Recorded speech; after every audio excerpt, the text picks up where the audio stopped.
Saya mau menyapa Pak Oktoveri, Direktur Umum dari PT Semen Padang. Pak, saya mendengar PT Semen Padang itu UKM binaannya banyak, Pak.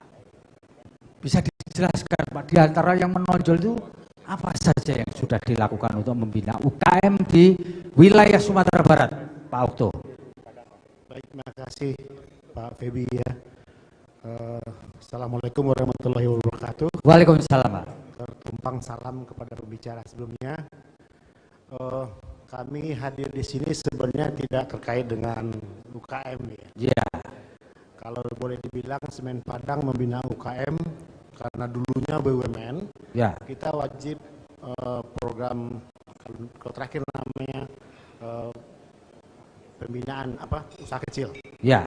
Mulai dari tahun 86. Sudah ribuan yang kita bina. Ya. Kalau terkait dengan topik hari ini, memang kita tidak banyak ya yang membina UKM yang berorientasi ekspor. Ya. Cuman pernah ada ya. Pernah ya, Pak? Pernah ada. Pernah kita bawa pameran juga ke luar negeri. Oh, ikut expo, Pak. Karena satu di antara peluangnya harus ikut expo, Pak. Kami lebih banyak kepada yang terkait dengan Semen Padang juga. Mungkin perbengkelan, usaha-usaha masyarakat sekitar. Ya. Itulah bentuk dukungan kami ke UKM. Ya. Nah, dukungan yang paling gampang itu yang seperti sekarang Pak Febi. Ya. Kita bantu event ini. Ya. Sehingga kita bisa nantinya punya UKM juga yang berorientasi ekspor. Ya.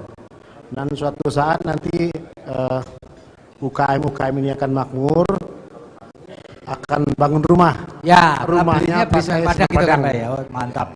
Itu yang paling gampang, Pak. Iya, iya, iya. Nah, termasuk juga momen ini, event ini kami manfaatkan juga ketemu dengan bapak-bapak kepala daerah yang hebat-hebat ini. Ya. Itu kita akan minta bantuan kolaborasi. Ya. Baik itu proyek-proyek daerah sehingga kita juga bisa jualan lagi. Ujungnya seperti ini lagi, Pak. Itu Pak Febi. Terima kasih Pak Okto. Jadi mumpung ketemu kepala daerah, kalau ini pakailah Semen Padang, semen kita sendiri.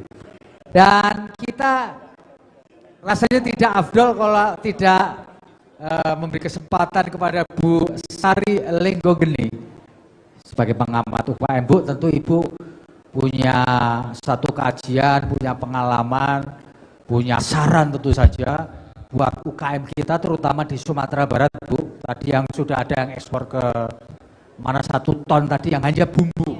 Karena kalau dagingnya jelas nggak bisa. Memang telur, daging kita nggak bisa masuk ke negara asing. Saya nggak tahu kenapa sebabnya. Silakan, Bu.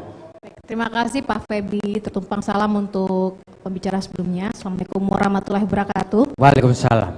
Saya sangat menarik sekali mendengarkan paparan dan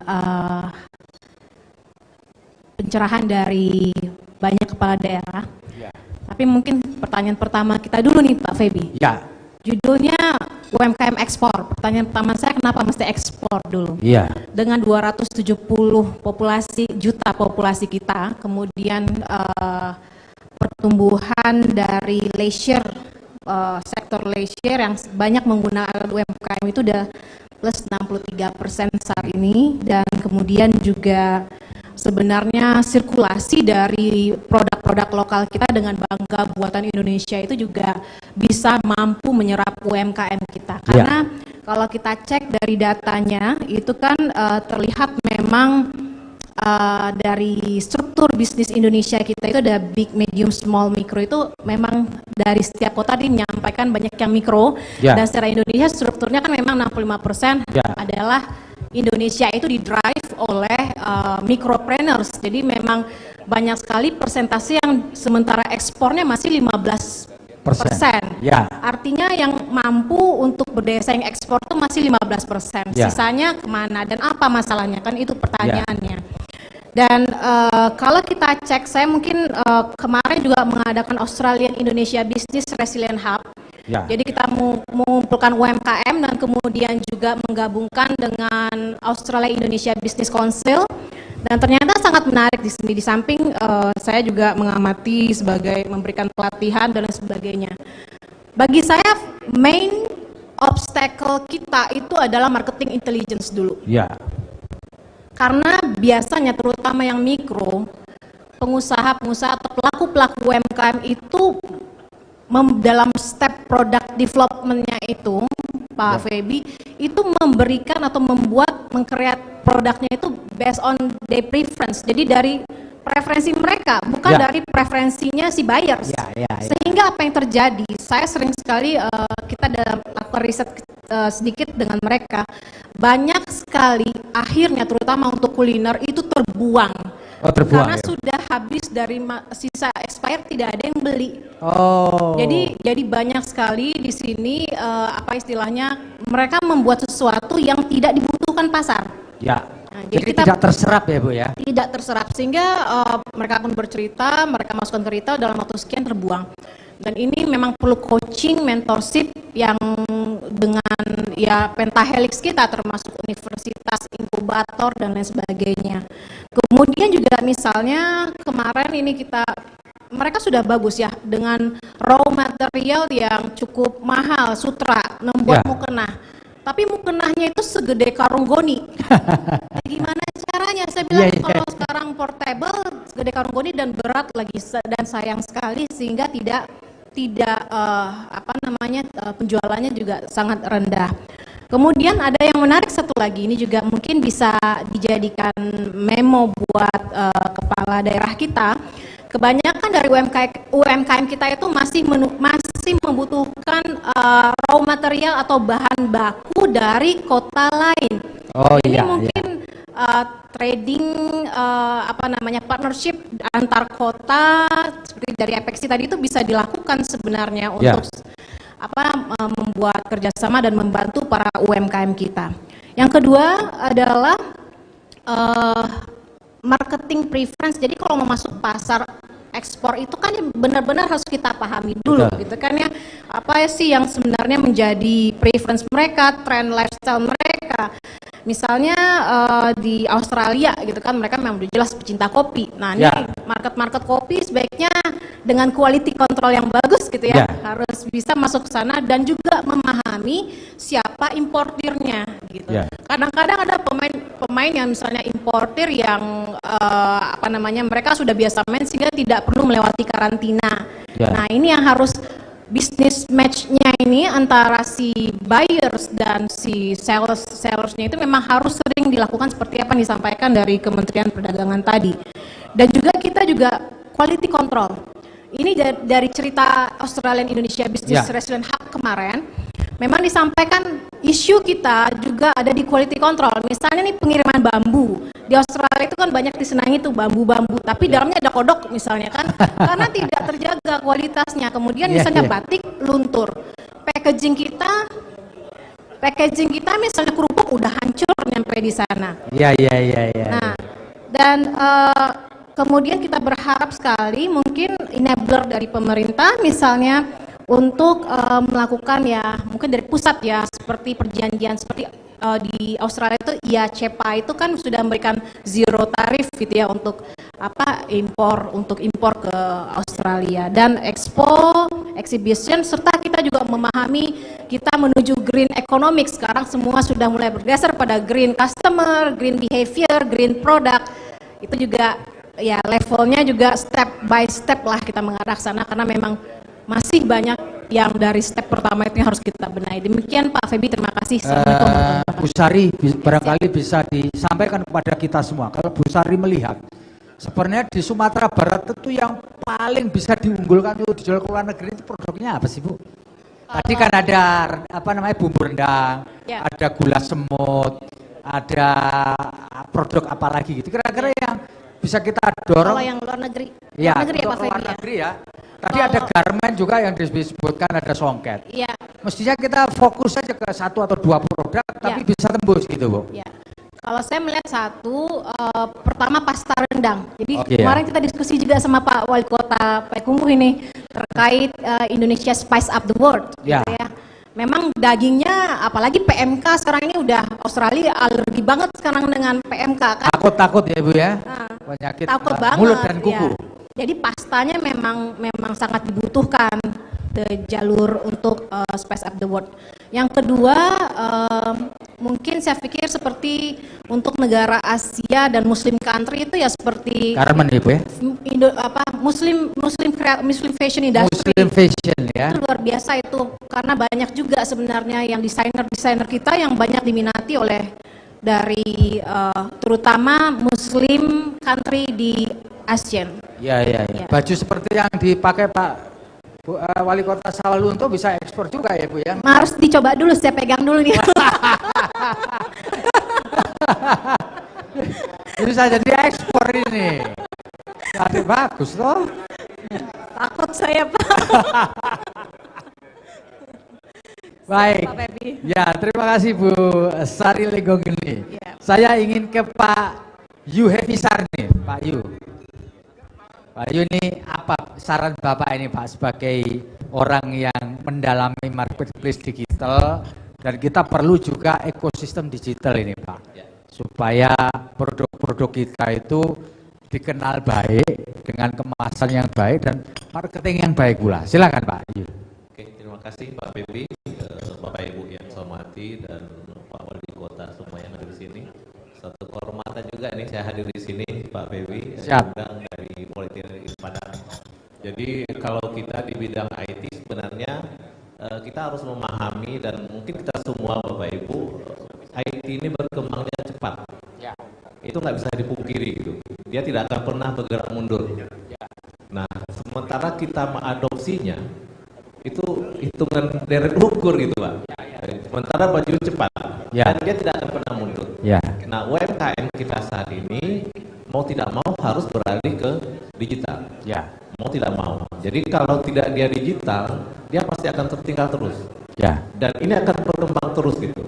Nah, apalagi di sekarang kalau kita lihat statistik pengguna internet itu, pengguna media sosial itu meningkat terus Pak.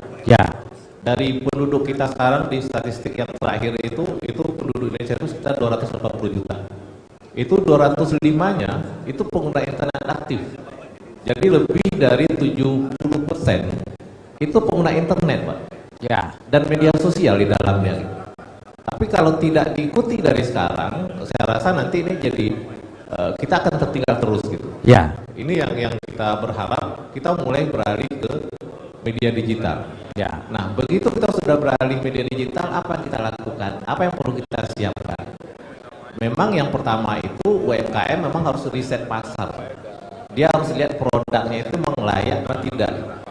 Karena nanti kalau kita sudah masuk ke media online, kita harus betul-betul menjual produk kita berbeda dengan yang lain, unik gitu.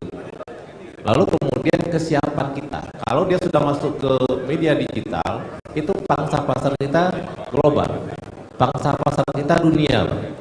Nah, begitu dunia lihat, kita siap nggak begitu ada order? Kontinuitasnya juga Pak ya, kontinuitas ya. Nanti tidak kita order banyak, kita nggak siap. Nanti pelayanan kita tidak terlaksana dengan baik. Nah, ini juga jadi catatan juga. Kemudian sekarang sudah mulai banyak marketplace yang sudah go internasional semua gitu kan Pak. Nah, di kita itu yang paling terakhir di riset terbesar itu ada Tokopedia yang paling banyak. Paling tidak kita mulai di situ gitu. Kita masuk ke sana, ke Tokopedia kan gratis. Kita manfaatkan kebesaran marketplace yang ada untuk mempromosikan produk kita. Nah, setelah kita berada di marketplace, kita mainkan namanya digital marketing. Digital marketing ini adalah suatu hal yang sangat penting saat ini. Jadi mau tidak mau kita bagaimana membawa orang memahami struktur yang kita jual itu, mulai dari orang tidak tahu jadi tahu, setelah tahu dia tertarik, dia penasaran sampai akhirnya beli. Jadi proses digital marketing itu proses yang panjang gitu Pak. Jadi memperkenalkan produk itu butuh waktu. Jadi kita butuh menggunakan mungkin kita kenal ada Google Ads, Facebook Ads, TikTok Ads, dan semuanya gitu. Banyak fitur-fitur yang bisa kita gunakan untuk mengenalkan produk kita ke masyarakat luas. Dan itu kita harus belajar. Jadi mau tidak mau UMKM harus belajar digital marketing. Jadi setelah produknya jelas, lalu masuk marketplace, itu diiringi dengan digital marketing. Memainkan peran kita mengenalkan produk kita ke masyarakat luas sampai orang beli. Nah, strategi kita untuk beriklan di media digital itu juga banyak. Ada dengan strategi dengan menggunakan video, ada dengan menggunakan teks biasa. Misalnya kalau di Google kita ketik keyword tertentu, muncul nama kita di situ, itu teks yang muncul. Ada juga muncul gambar. Jadi kita bisa memilih berbagai model iklan yang disediakan untuk mengejar target dari produk kita. Kemudian keunggulan lain dari media digital saat ini, kita bisa memasang iklan tertarget. Jadi kita bisa memasang iklan, misalnya iklan batik ini cocok untuk warga di Sawalunto. Jadi iklannya nanti muncul orang di Sawalunto saja. Iya. Nah, begitu dari Sawalunto kita bisa set ini untuk umur 5 sampai berapa tahun gitu. Bisa kita set lagi, Pak. Jadi kita bisa menyasar target dari produk kita. Yang spesifik ya, Pak ya. Spesifik. Ya. Jadi sudah sangat dibantu kita dengan kemajuan teknologi, dan itu yang kita harapkan UMKM sekarang selain produknya sudah jelas, bergabung ke marketplace, lalu kalau bisa dia punya website sendiri, lalu mulai membuat belajar digital marketing. Mau belajar Facebook, kalau bagaimana beriklan di Facebook, di Google, bagaimana beriklan di Google, di YouTube, bagaimana beriklan di YouTube, di WhatsApp, menggunakan WhatsApp dan lain sebagainya, kita manfaatkan semua fitur itu, Pak. Jadi saya rasa kalau sudah terintegrasi semuanya, saya rasa produk kita sudah bisa. Kalau udah global kita kan udah bicara ekspor, Pak. Kalau bicara internet, kita bukan bicara lokal lagi, kita bicara dunia gitu. Jadi sudah ekspor sudah bisa terpenuhi gitu kan. Mungkin seperti itu, Pak. Gini Pak Yul, jadi apa yang dikatakan Bapak barangkali hanya bisa dilakukan oleh industri-industri besar. Karena marketing virtual ini kan khas gitu ya. Padahal kita ini bicara soal UKM, Pak. UKM ini lebih banyak gagap teknologi. Jangankan kok bikin marketing lewat virtual gitu ya. Memasarkan atau mengemas produknya saja kalau nggak dibantu pemerintah kan nggak bisa, Pak. Gimana ngatasi ini, Pak? Kalau yang Bapak sebutkan tadi bahwa betul bahwa pabrikan besar gampang aja bikin video, bikin konten yang bagus sehingga pasar dengan cepat mengenal. Kalau ibu-ibu UKM kan susah juga ini. Gimana Pak sarannya, Pak? Justru itu terbalik, Pak. Jadi dengan kemajuan teknologi mulai ibu-ibu itu udah pintar WhatsApp, Pak. Oh, pintar WhatsApp. Pintar Facebook, Pak. Iya. Pintar TikTok. Malah saya juga kalah dengan ibu-ibu kalau TikTok. Iya. Jadi sekarang kemajuan teknologi itu sudah menyentuh ke ranah mereka. Kalau dulu mungkin kita susah mengenalkan internet itu apa, tapi dengan hadirnya Facebook, hadirnya TikTok, mereka lebih paham malah, Pak. Oh, gitu. Jadi memang kita butuh tinggal bagaimana kita mungkin dari pemerintah juga tinggal meningkatkan literasi digital. Jadi secara bertahap atau berkelanjutan dari pimpinan daerah barangkali mengagendakan melalui Kominfo atau dari dari dinas apa, ada pelatihan-pelatihan yang berkelanjutan. Memang kita harus bina karena yang tadi saya sampaikan ini akan maju terus, Pak, teknologi kita, tapi tidak kita ikuti dengan literasi digital untuk mereka, kita akan tertinggal terus. Tapi itu berkelanjutan. Jadi memang sekarang ini kalau tidak usah lagi sebenarnya orang tuh bikin TikTok, apalagi sekarang semua sudah punya fitur live, Pak. Jadi kalau orang jualan di pasar dia live, dia bisa jualan mana-mana, Pak. Saya sering nonton orang jualan live lewat TikTok, Pak. Itu jualan digital sepatu marketing. Itu bagian dari digital marketing. Jadi digital marketing itu cakupannya luas. Jadi kalau dia mampu di Instagram bikin live, tidak bikin konten, kan dia biasa jualan tinggal dialihkan, Pak. Dia cara juga gitu kan. Jadi kita manfaatkan di mana yang kita bisa saja. Kalau seandainya bikin konten dalam artian bikin video belum bisa, tinggal belajar bikin foto. Foto kan bisa, Pak. Tidak susah gitu. Tinggal bagaimana mengemasnya sehingga layak untuk dikonsumsi orang banyak ya. Sehingga nilai jualnya itu dapat. Jadi sebenarnya saat ini saya rasa untuk ibu-ibu pelaku UMKM sebenarnya sudah mulai paham. Kita sadar bahwa dia sudah menggunakan HP yang smart, Pak. Jadi tinggal memanfaatkan smart HP itu untuk jualan ya, Pak ya. Jualan gitu ya. Oke, seperti itu, Pak. Iya, terima kasih Pak Yu Hefisar. Ibu-ibu, barangkali mumpung kita ini disiarkan ada para kepala daerah, koperasi di tingkat provinsi, ada sesuatu yang ingin disampaikan barangkali ibu-ibu dari UKM Mau jualan boleh Ibu? Silakan. Mas panitia Ibu itu barangkali mau menyampaikan juga mumpung ada di forum ini. Mau jualan mukena barangkali. Silakan Bu. Ya. Bismillahirrahmanirrahim. Terima kasih Bapak atas waktunya. Dari tadi ini sebenarnya saya tunggu-tunggu nih Pak. Ya, silakan Bu. Perkenalkan, saya berdiri apa duduk aja? Berdiri boleh Bu, supaya cantiknya kelihatan Bu. Nah, itu dia. Kenalkan, seperti Bapak Kadis kami tadi sudah jelaskan, saya adalah dari Dapur Mutiara. Dapur Mutiara Bu ya. Saya berasal dari Payakumbuh. Ya. Saya kemarin sudah mengirim 1 ton rendang untuk pasar Eropa. Yes, luar biasa ini. Ini tak terjadi, semua ini bisa terjadi berkat kerjasama dan ada sentra rendang di Payakumbuh. Yang diceritakan Pak Wali Kota yang tadi diceritakan Pak Wali Kota tadi. Ya. Tanpa itu semua kami tidak bisa berproduksi dalam jumlah banyak. Ya. Alhamdulillah untuk 1 ton kami berproduksi hanya 1 minggu. Ya, Bu Kadis ya. Kami sama Bu Kadis sama Pak Kabir PTD bekerja bersama dengan operator bagaimana dalam pengiriman sebenarnya ini sudah tahap kedua Pak, tapi untuk yang berat 50 gram bagaimana ini sukses. Ya. Disitulah kami berproduksi gitu. Sebenarnya peran pemerintah Kota Payakumbuh untuk ekspor rendang ini sangat membantu kami para UMKM. Tepuk tangan buat Pak Wali nih. Sudah membantu UKM. Lanjut Bu. Ya, ini manisnya nih Pak. Ini saya berdiri di sini, jadi saya ada kendala sebenarnya Pak. Ya, gimana Bu? Kalau kendala perizinan untuk ekspor, mulai juga perizinan dari BPOM semua berjalan baik dan lancar. Masalah biaya juga dalam pelepasan Pak Gubernur udah mengganti biaya-biaya yang saya keluarkan 50 juta. Luar biasa ini. Belum terima uangnya Pak. Oh, belum terima. Masih di Pak Naswir barangkali. Nanti saya tagih tuh Pak Kadisnya Pak. Cuman untuk kedepannya, alhamdulillah kita udah kontrak 10 tahun. Ya. Alhamdulillah permintaan dari distributor minta 1 bulannya 1,5 ton. Ya. Kendala yang saya hadapi ini Pak, masalah kemasan. Kemasan.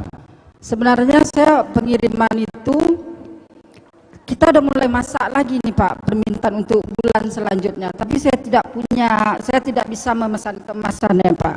Oh gitu ya Bu ya. Makanya saya bawa ini, saya udah pesan pabrik untuk menyimpan rendang tahan dalam 16 bulan seperti yang kita ini kan setahun 4 bulan.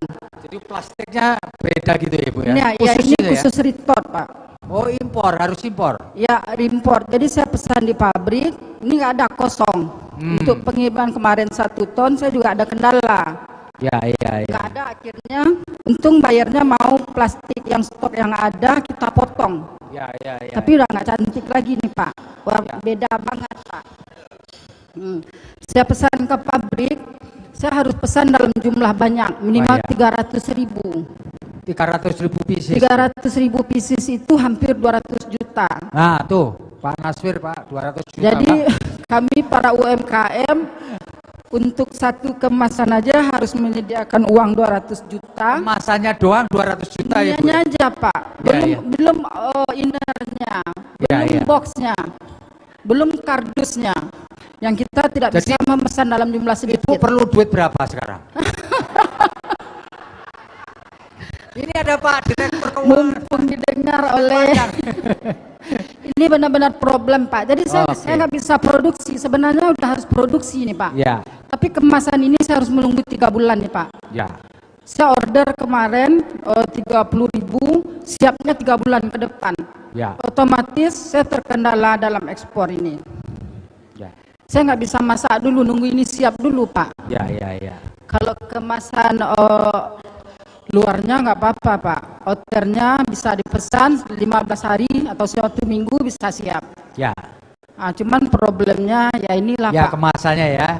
Ya masa memesannya lama, katanya ini impor dari Cina. Dari Cina Bu ya. Itu memakan waktu lama. Ya. Nah, mohon perhatian Ya. dari pihak pemerintah Pak. Makasih. Pak Nasir bisa jawab ini Pak. Pertanyaan Ibu tadi Pak. Bagaimana ini soal kemasan plastik dari Cina yang plastiknya 200 juta Pak ini. Gimana Pak? Silakan Pak kalau ingin menanggapi Pak ini. Ya. Ya, terima kasih Pak. Ini Bu Rina ya. Mudah-mudahan gak ada kata-kata sabar Bu Rina. Nanti pemerintah lagi berjuang juga memfasilitasi. Apalagi juga ada Mbak Lila di sini ya. Ya. Bisa kita keroyok rame-rame Pak. Ya, dikata keroyok. Ya, memang pemerintah itu selalu memfasilitasi para UMKM-nya, baik dari segi pemasaran, pelatihan, kemudian juga rumah-rumah produksi. Nah, ini kita selalu fasilitasi. Nanti juga tentu kita sharing juga dengan kementerian nanti. Di kementerian tadi sudah disampaikan juga oleh Pak Rizi, Pak Reza. Ada program-program yang bisa juga dikolaborasikan. Ya. Nah, ini yang nanti kita coba mengkolaborasikan. Ya. Jadi apa setiap tahap keluhan-keluhan dari UMKM kita coba dibantu dan difasilitasi. Jadi setiap tangis-tangis yang dikeluarkan kita coba dihapus secara perlahan. Karena kita pemerintah ikut membantu dan memfasilitasi. Ya, mungkin itu Pak. Itu Pak. Pak Wali barangkali bisa melengkapi jawabannya Pak tadi soal kemasan itu kan sudah dibantu Bapak untuk ini. Ya Pak. Memang ini adalah sebuah supply chain system gitu ya Pak ya. Jadi pertama kita benahi dulu sistem produksinya bisa memenuhi standar internasional. Dan itu kita lakukan. Sebenarnya begitu marketnya ada, itu saya berharap sebenarnya ya. Dari Kementerian Perdagangan itu berarti kalau dalam teori saya itu tambang baru gitu Pak. Ibaratnya Bapak dapat tambang emas yang baru gitu. Pelakunya Bu Rina tadi. Jadi gimana caranya? Ya UMKM siapinlah duit 1-2 miliar buat dia gitu loh. Nggak mau tahu kita, itu siapin itu. Harus itu Pak. Ini kalau nggak peduli pemerintah pusatnya itu cop-cop aja tadi Pak Riza itu. Harus 1-2 M sudah ada gitu. Ada langsung nih. Ludak gitu ya. Gitu. Jangan dibiarin dia mati layu sebelum berkembang. Itu. Kalau saya gaji cuma 6 juta Pak, nggak bisa saya. Nah, gitu aja Pak. Terima kasih. Jadi gajinya 6 juta, butuhnya 200 juta.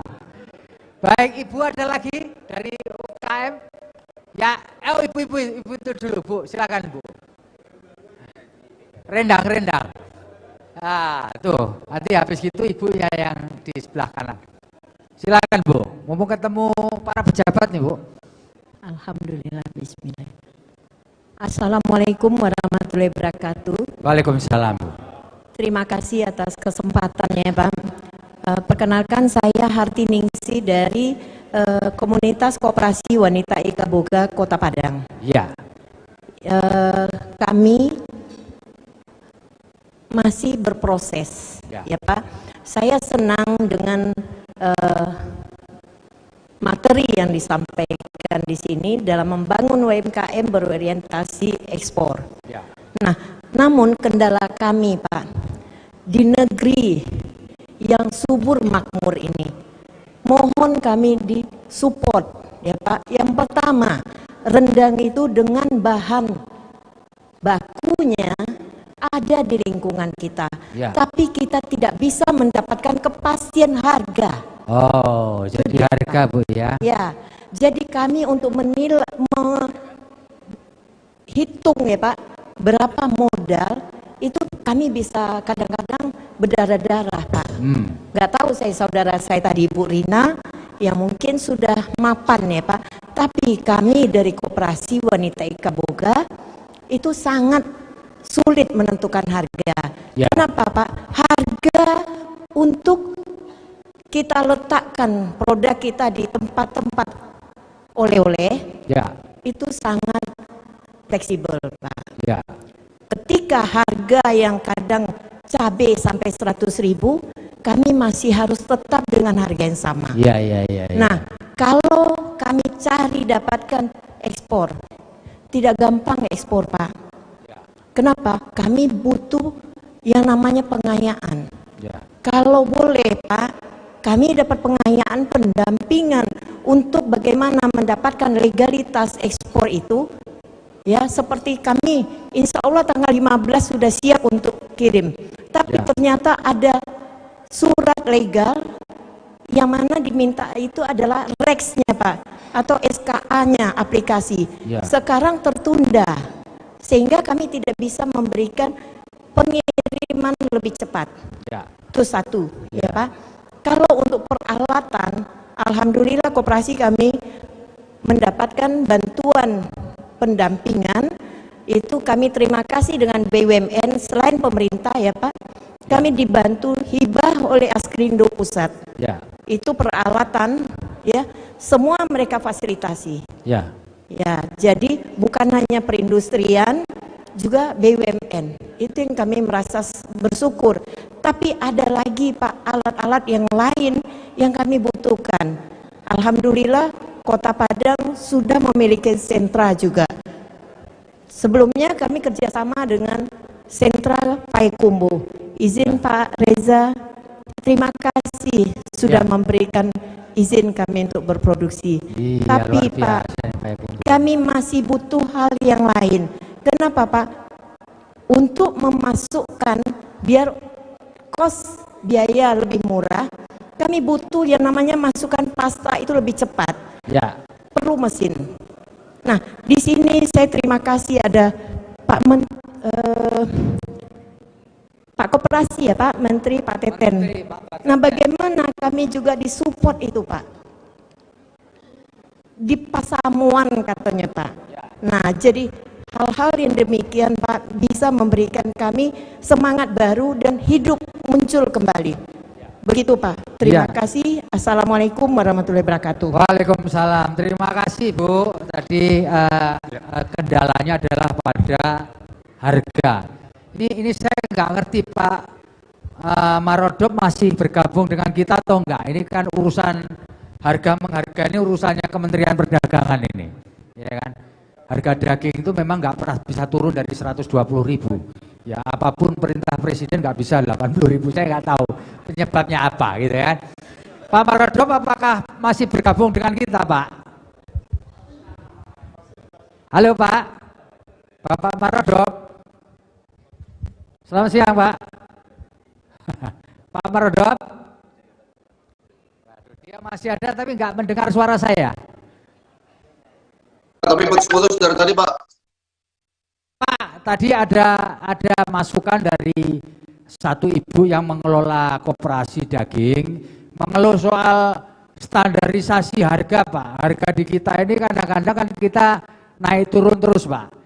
Banyak naiknya daripada turunnya. Gimana Pak Marodop itu bisa mengatasi harga ini? Kan urusan Kementerian Perdagangan ini. Silakan Pak Marodop.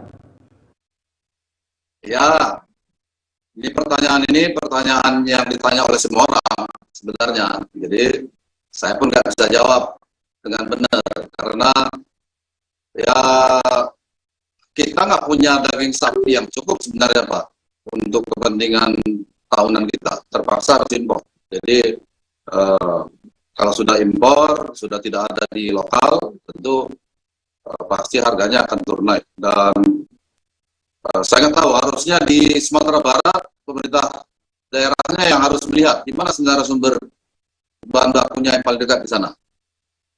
Yang pasti untuk nasional kita akan impor selalu Pak. Daging sapi tidak bisa dipenuhi di dalam negeri secara mandiri. Jadi kami tidak juga bisa menjawab bagaimana supaya daging sapinya tetap harganya stabil, pasokannya stabil, karena itu tergantung kepada pasokan dalam negeri. Mungkin itu jawaban saya Pak. Terima kasih. Kalau pemerintah pusat saja tidak bisa menjawab, akhirnya kita hanya bisa pasrah Bu. Ya. Jadi berdoa saja Bu supaya harga-harga tidak naik. Baik, Ibu yang sebelah sana silakan Bu. Jadi Pak Marodop tidak bisa jawab, tidak apa-apa. Kita nggak bisa paksa.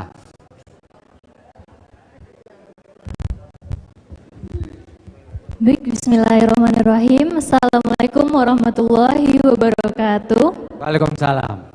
Sebelumnya saya ingin mengucapkan terima kasih sudah memberikan kesempatan kepada saya untuk berbicara di depan ini. Perkenalkan, nama saya Laurencia Deriko, CEO of Unikayo, yang merupakan salah satu usaha di bidang F&B, yaitu rendang dari UKM Kota Payakumbuh. Yeah. Nah, di sini saya bukan pengen bertanya yang lebih dalam lagi, cuma saya ingin berterima kasih kepada pemerintah Kota Payakumbuh. Tepuk tangan buat pemerintah Kota Payakumbuh nih. Dari tadi ini idola nih rupanya Pak Wali ini. Ya, karena sangat membantu sekali terhadap UKM Kota Payakumbuh. Saya di sini merasakan sekali manfaatnya, di mana Kota Payakumbuh sudah memberikan banyak fasilitasi. Fasilitasi di sini berkaitan dengan dua bidang. Yang pertama ada bidang fasilitasi legalitas seperti HACCP, halal dan lain-lainnya. Kemudian dalam bidang SDM, nah ini nih yang saya rasakan sangat besar bagi saya sendiri.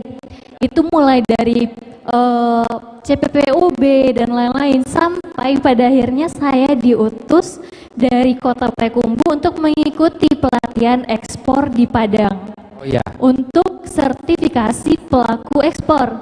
Nah, di sini saya ketika itu diundang secara langsung dari pusat di bawah Kementerian Koperasi dan UKM untuk menjadi fasilitator atau narasumber di bawah Kementerian Koperasi dan UKM, dan itu sudah tersertifikasi BNSP.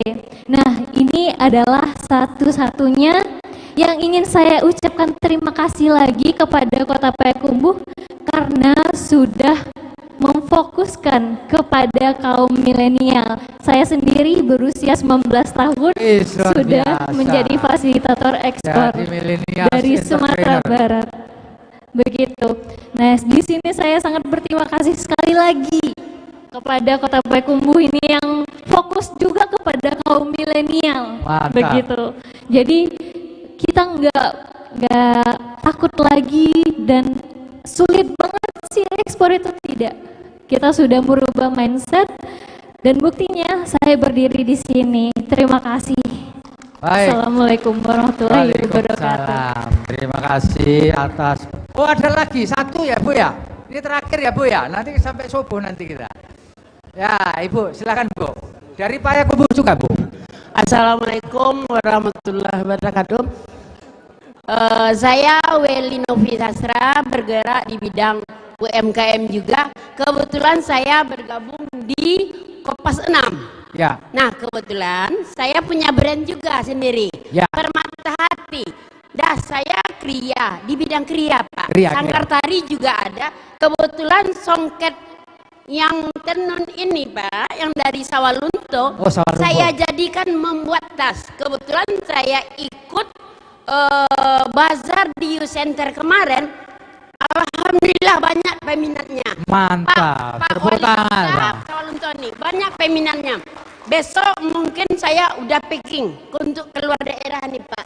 Juga ini juga Pak, dompet dari tenunan Sawalunto. Sawalunto ya. Ya, songket Silungkang. Silungkang. Nah, batik yang Deta, dibuat Deta, saya buat dompet Pak. Juga banyak peminatnya. Iya. Ini saya baru buat.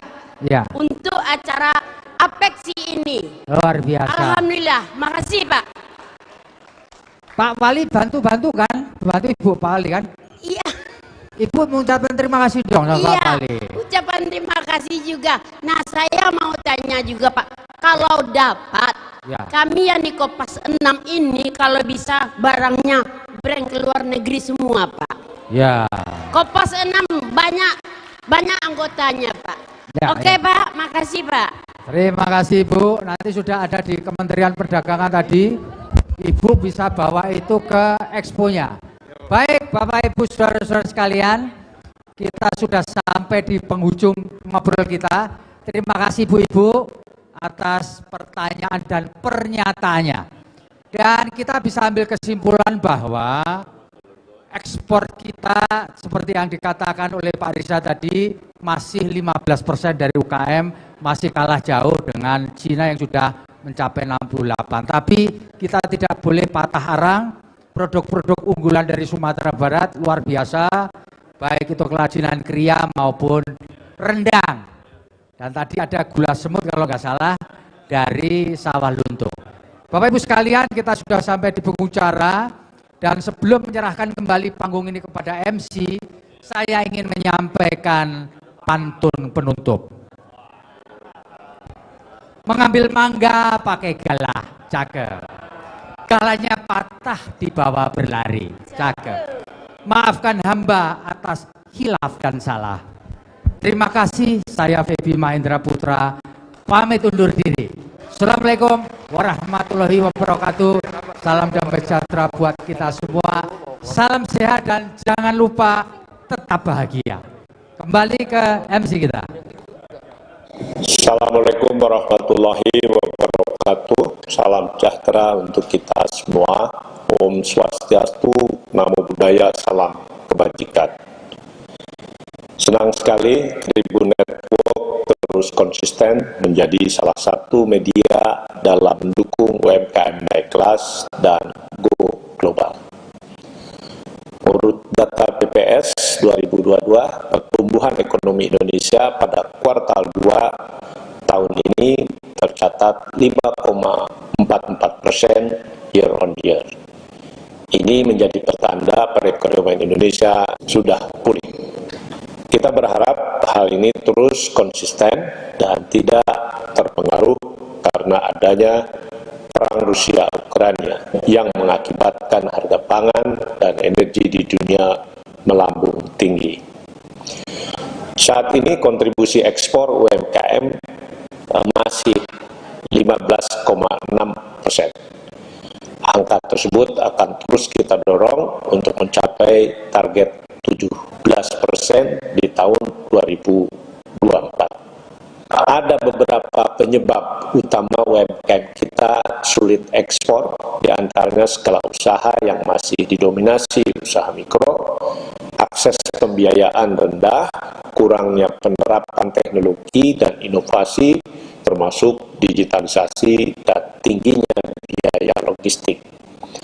Pemerintah memberikan berbagai macam kemudahan untuk mendukung upaya ekspor produk UMKM, diantaranya dengan memberikan kemudahan akses standarisasi serta sertifikasi produk UMKM, menaikkan porsi kredit perbankan menjadi 30% pada tahun 2024, yang saat ini baru mencapai 20%, fasilitas kemitraan UMKM dan usaha besar, dengan begitu bisa secara perlahan menyiapkan UMKM menjadi bagian dari industrialisasi.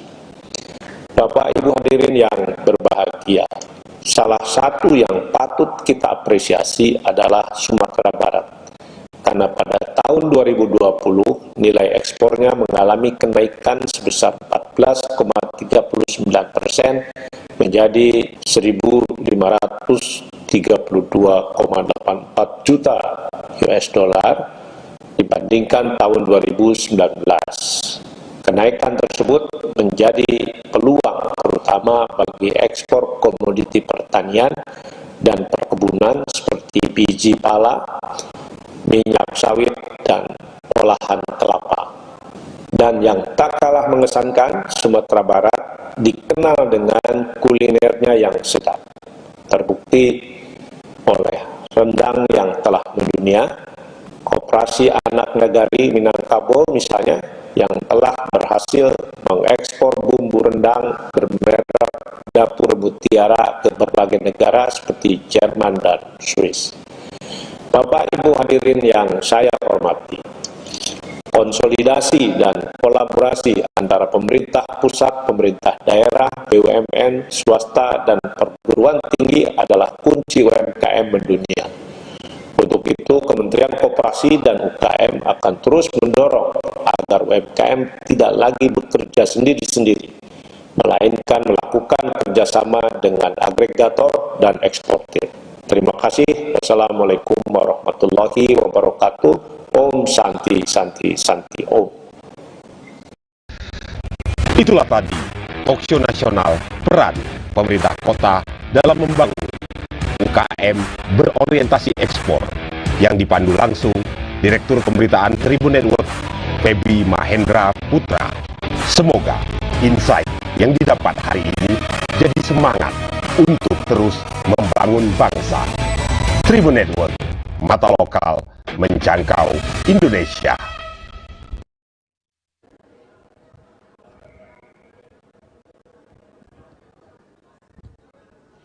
Terima kasih kita ucapkan kepada Bapak Feby Mahendra Putra yang sudah memandu talkshow kita pada sore hari ini. Dan juga terima kasih kami ucapkan kepada Bapak Ibu narasumber kita.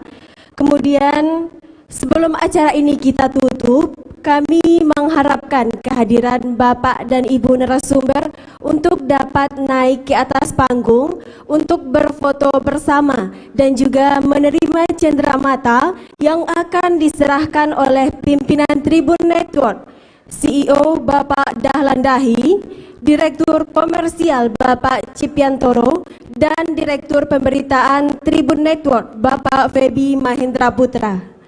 Untuk itu kami panggil ke atas panggung Gubernur Sumatera Barat Bapak Mahyaldi Ansarullah atau yang mewakili, Wali Kota Padang Bapak Hendri Septa, Wali Kota Bukit Tinggi Bapak Erman Safar, Wali Kota Padang Panjang Bapak Fadli Amran, Wali Kota Pariaman Bapak Jenius Umar, Wali Kota Payakumbuh Bapak Riza Falepi, Wali Kota Sawah Lunto Bapak Dari Asta, Wali Kota Makassar Bapak Ramdan Pomanto, Dosen Fakultas Ekonomi Universitas Andalas Ibu Sari Lenggogeni, kemudian pakar marketplace digital Dr. Insinyur Yul Hafizar.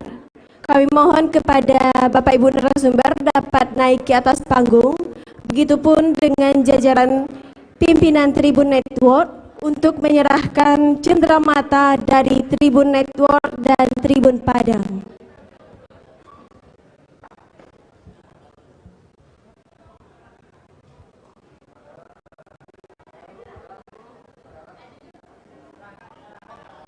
Kepada Bapak CEO Tribun Network, Bapak Dahlan, kami persilahkan.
Foto dulu Bapak, foto dulu.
Baik, selanjutnya foto bersama kami persilahkan.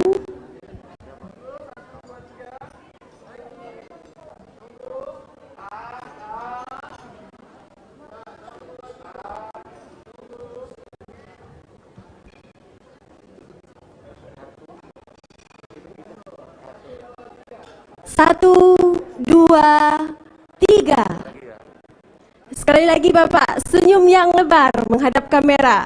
Satu, dua, tiga. Oke, terima kasih kepada Bapak Ibu narasumber kita dan juga pimpinan Tribun Network. Kami persilahkan untuk kembali ke tempat.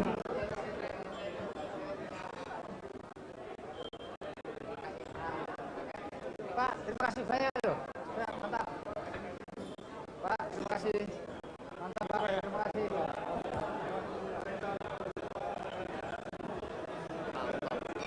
Sesuai acaranya keren ya. Dasar, ini viral.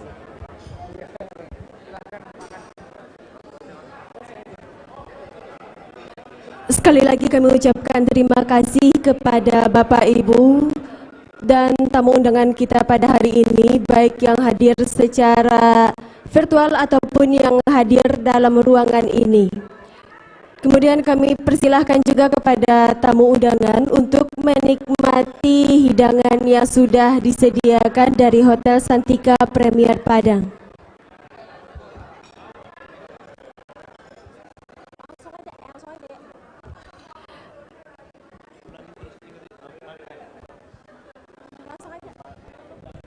Baik, saya selaku MC pada sore hari ini mohon pamit undur diri. Wassalamualaikum warahmatullahi wabarakatuh.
Waterfront City Kota Pariaman. Pemerintah Kota Pariaman terus menggenjot pengembangan kawasan Waterfront City yang merupakan program unggulan masa kepemimpinan Wali Kota Pariaman Jenius Umar dan Wakil Wali Kota Pariaman Mardison Mahyudin. Waterfront City merupakan kawasan tepi laut atau bagian kota yang berbatasan dengan air dengan konsep pengembangannya di tepi pantai, sungai, ataupun danau. Kota Pariaman menjadi satu-satunya daerah yang memiliki konsep Waterfront City. Hal ini dikarenakan belum adanya kota ataupun kabupaten di Sumatera Barat yang menyulap bantaran sungainya menjadi daya tarik wisata. Untuk mewujudkan pembangunan Waterfront City tersebut, Pemkop Pariaman telah menyusun perencanaan menyeluruh terhadap 3 sungai besar di Kota Pariaman, yaitu Sungai Batang Pampan, Sungai Batang Mangor, dan Sungai Batang Mangguang. Ketiganya ditata bukan hanya sebagai saluran air dan pengendalian banjir, namun juga sebagai daya tarik wisata, dan juga memiliki benefit untuk Kota Pariaman serta meningkatkan perekonomian masyarakat setempat. Selain kawasan Batang Mampan dan Talau Pawah Pariaman, Pemkop Pariaman juga sedang mengebut pembangunan jalan sepanjang 6 km di tepi aliran Sungai Batang Mangor, Kecamatan Pariaman Selatan, Kota Pariaman, yang dibangun tanpa adanya anggaran dari pemerintah. Pembukaan jalan Rp0 ini dilakukan dengan cara bergotong royong dengan melibatkan personil OPD Kota Pariaman dan seluruh masyarakat. Untuk membangun infrastruktur maupun perencanaan Waterfront City yang baik, diperlukan komitmen pemerintah daerah dalam hal penyediaan atau pembebasan lahan, sinergi dan koordinasi yang baik dengan para pihak pemangku kepentingan, baik di pusat maupun daerah. Juga peran serta masyarakat dalam membantu dan memelihara baik bangunan dan sungai ataupun tepian air yang ada. Dengan hadirnya Waterfront City, semoga Kota Pariaman bisa menjadi percontohan nasional untuk pembangunan kota tepi air, seiring dengan gencarnya pembangunan yang dilakukan oleh Pemkop Pariaman.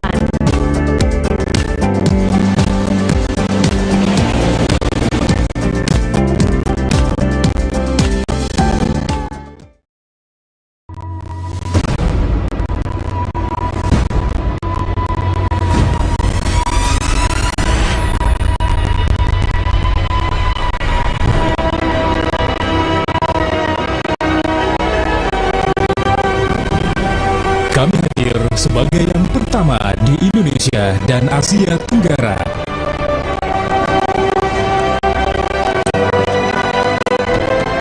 Satu abad lebih kami berkarya.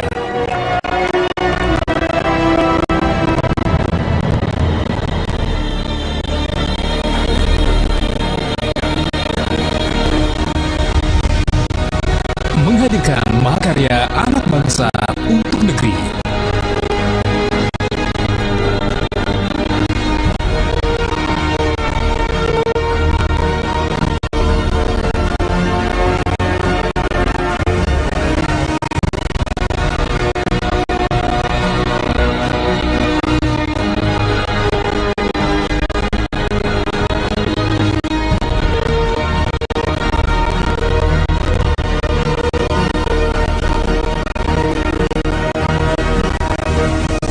Sebagai perusahaan asli Indonesia, kami terus berkomitmen untuk memberikan produk dengan kualitas terbaik bagi pembangunan bangsa kini hingga nanti.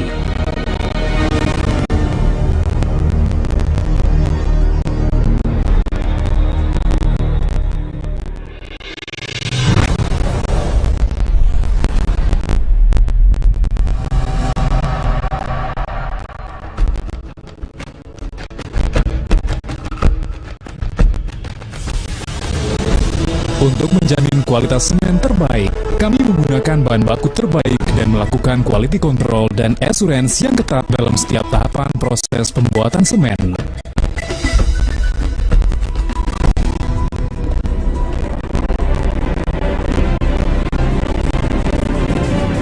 Sebagai perusahaan yang berpengalaman di industri ini, kami bertekad untuk selalu menjadi pionir dalam mereka internasional.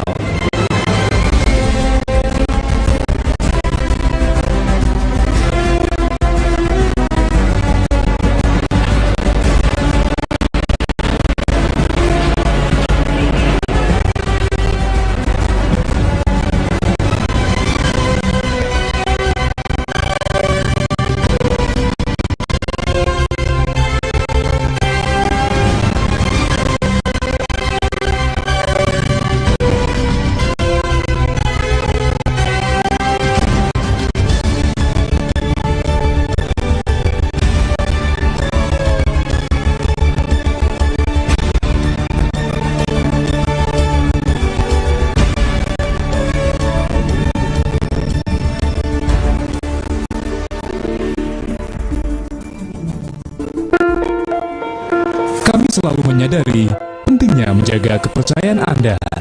Untuk itu, kami senantiasa menjaga kualitas produk melalui penerapan sistem manajemen mutu berstandar internasional ISO 9001 yang diaplikasikan dengan konsisten, serta SDM yang profesional dan didukung dengan peralatan yang canggih.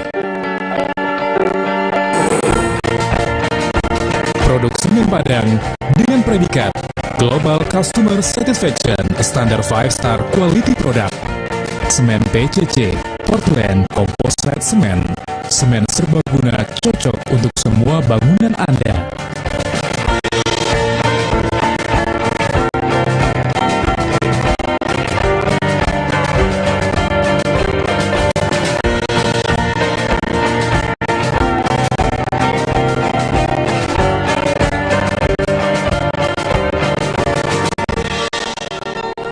Dengan strategi pemasaran terpadu dari utara Pulau Sumatera yang didukung oleh jaringan distribusi darat dan laut,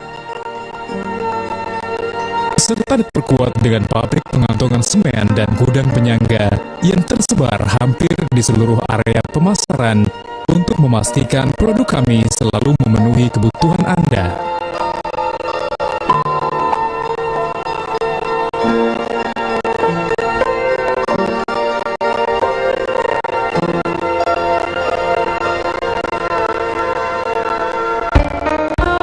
Sebagai pelaku bisnis industri semen yang besar, kami tidak hanya mencukupi permintaan semen domestik, tapi juga permintaan semen di Asia, Australia, Afrika, bahkan Amerika. Dalam mewujudkan visi kami menjadi perusahaan persemenan yang handal, unggul, dan berwawasan lingkungan di Indonesia bagian Barat dan Asia Tenggara, kami menjalankan sistem pengelolaan lingkungan ISO 14001 serta program-program Clean Development Mechanism. Teknologi yang ramah lingkungan, Waste Heat Recovery Power Generation, merupakan upaya inovatif dalam meningkatkan efisiensi penggunaan energi. Inovasi teknologi ini mampu memanfaatkan gas panas yang terbuang menjadi sumber pembangkit tenaga listrik, meraih beberapa penghargaan tingkat nasional maupun internasional, di antaranya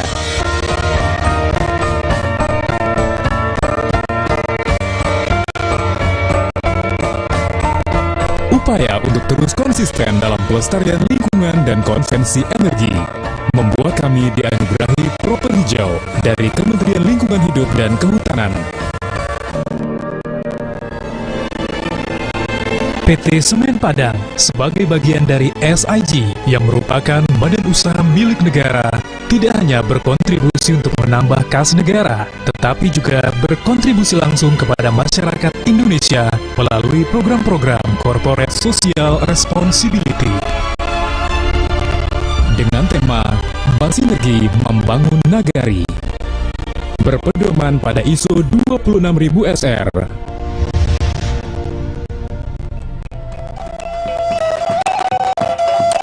Kami bertekad untuk terus tumbuh dan berkembang bersama masyarakat demi perubahan kehidupan yang lebih baik dalam prinsip keberlanjutan.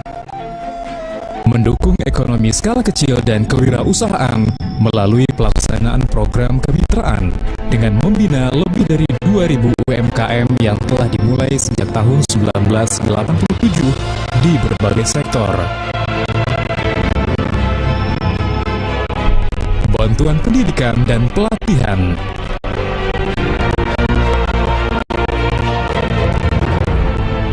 Program Bina Lingkungan dengan mengacu pada Peraturan Menteri BUMN dalam peningkatan kualitas hidup masyarakat melalui bantuan bencana alam.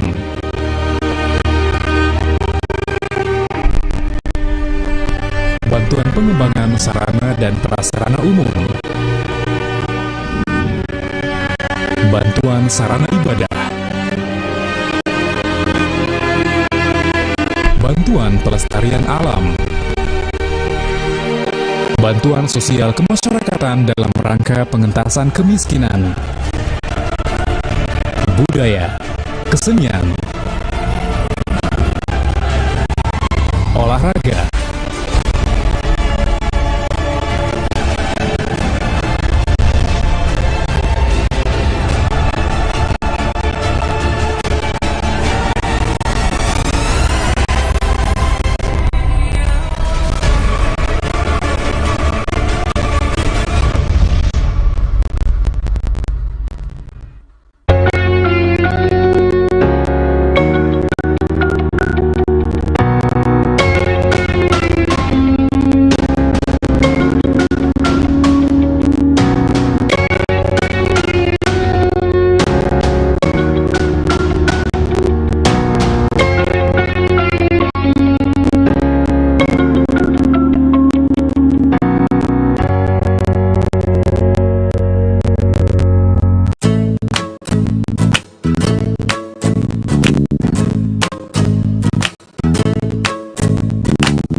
Terima kasih sudah nonton.